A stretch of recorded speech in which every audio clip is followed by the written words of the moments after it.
Welcome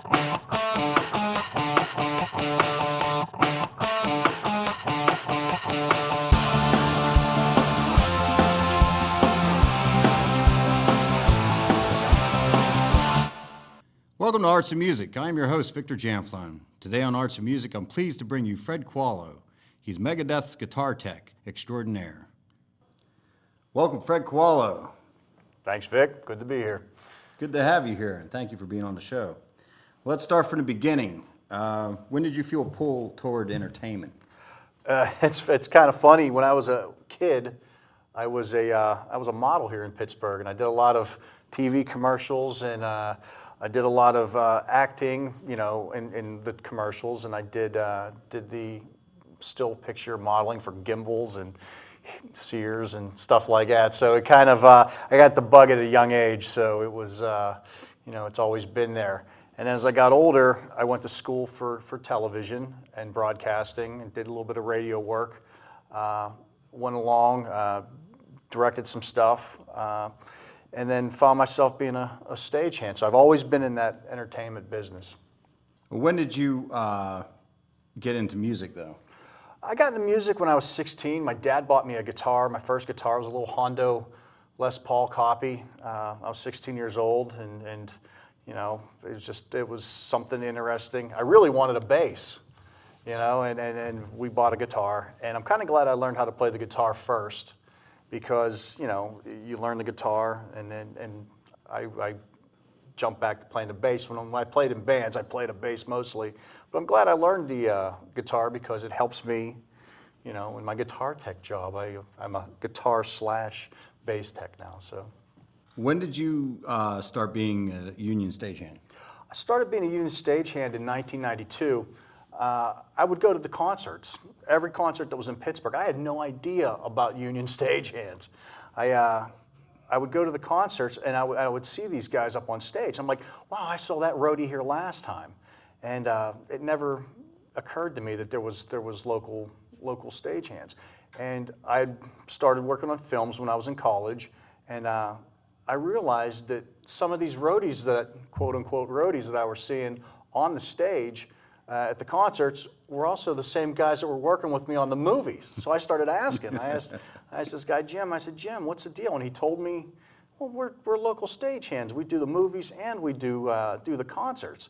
So he gave me a number to go out to Star Lake when it was still Star Lake. Post-Gazette Pavilion was Star Lake. Was it First Niagara now? Yes, First Niagara. Yeah, so First back Niagara. in the old times, when it was olden days, when it was Star Lake, I went out there, I talked to the guy, and became a union stagehand. And I started working concerts right away. I think my first one was Rush. The next day I worked Travis Tritt, and then I think I did 2 days with the Grateful Dead my first week. It was great. How did you get your gig with Black Label Society? I got my gig with Black Label Society. Nick Catanese, who I owe a lot to. Hi, Nick. Hi, Nick. There's my shout out to Nick. He got me started. He called up one day and said, you know, hey, I'm looking for somebody to fix my guitar. Can you fix it up? You know, and I said, yeah, man, no problem. So I set up one of his Les Pauls, and he went back off and he did a little Japanese run with Zakk Wylde, who used to be Ozzy Osbourne's guitar player. And so Nick lets Zakk play his guitar, and Zack's like, wow, this guitar plays great. He goes, who did it? And he goes, well, my buddy did it. And he goes, you think your buddy will fix my guitar?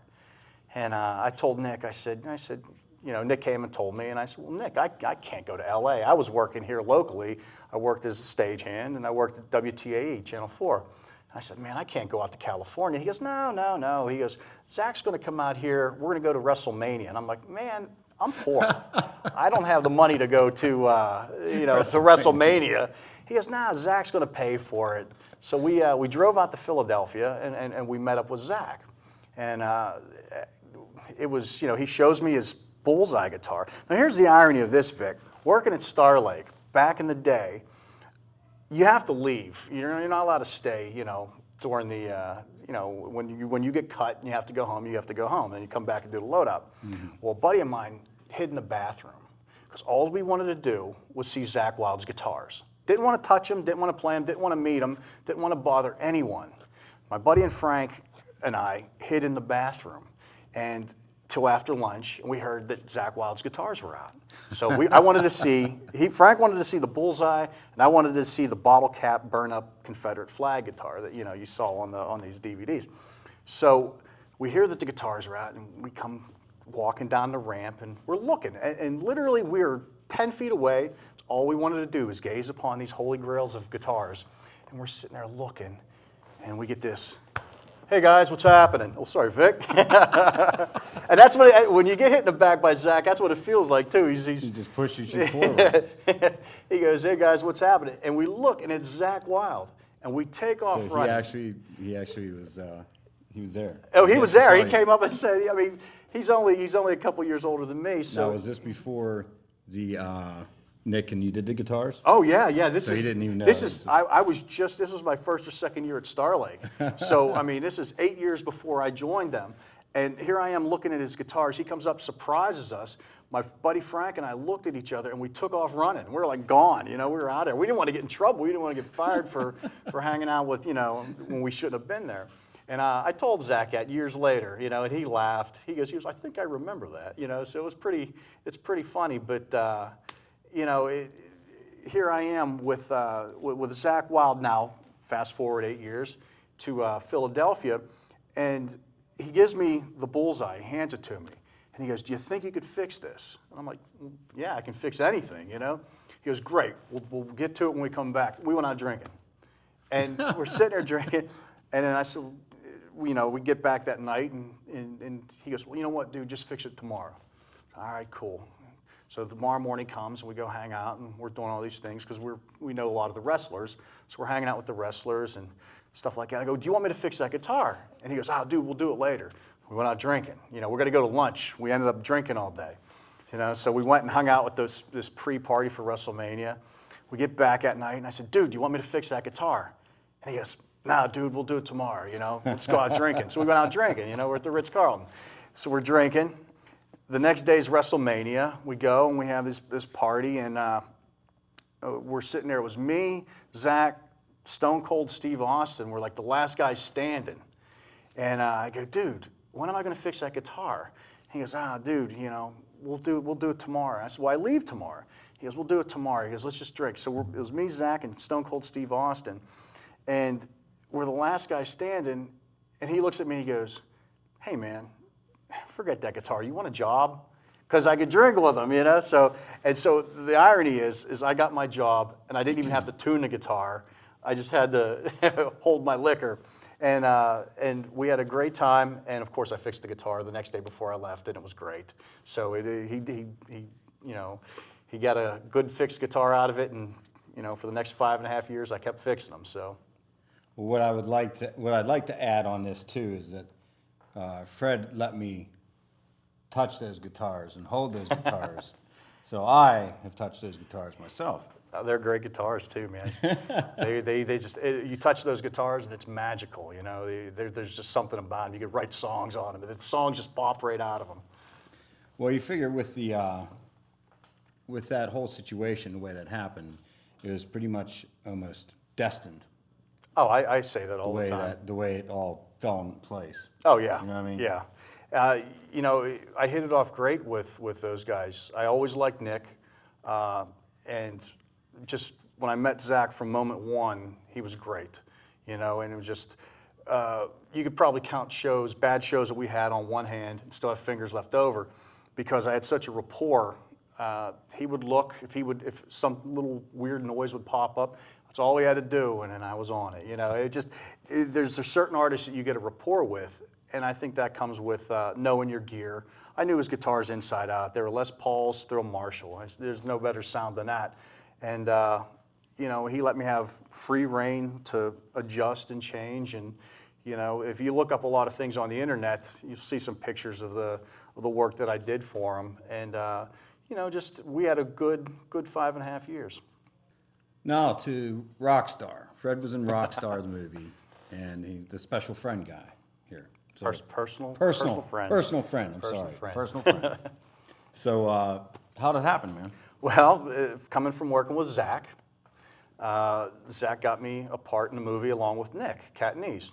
And a typical Zakk, it's always last minute. You know, he'd call you and talk to you forever about, you know, football. But when it's time for work, you know, you'd find out the day before, oh, hey, I'm flying you out tomorrow. So I get this phone call, and it was in January, and I was home, and I got, oh, hey, man, I get this call from Zakk, and they didn't have call waiting then, so I answered it, and I didn't know who it was. He goes, hey, man, it's just me calling. Your ticket will be there in the morning. It's back when they had paper tickets. He goes, your ticket will be FedEx to you tomorrow morning. I'll see you tomorrow afternoon. He goes, we're doing some movie or something. All right, man, I'll talk to you later. Bye-bye. And he hangs up. And I didn't even get a chance to ask what was going on. And, of course, the next day, FedEx comes, and there's a plane ticket for Los Angeles in it the next day. So I get out there, and we're going to do a movie. Nick, Zakk, and I are going to do a movie. And I was hired to guitar tech the whole movie. And it was my first time that I spent any actual time in Los Angeles, in Hollywood. And it was a blast. I was there for 6 months. Nick and I were there for 6 months. And, I learned a lot. I got to meet all these rock stars. I got to hang out in cool places.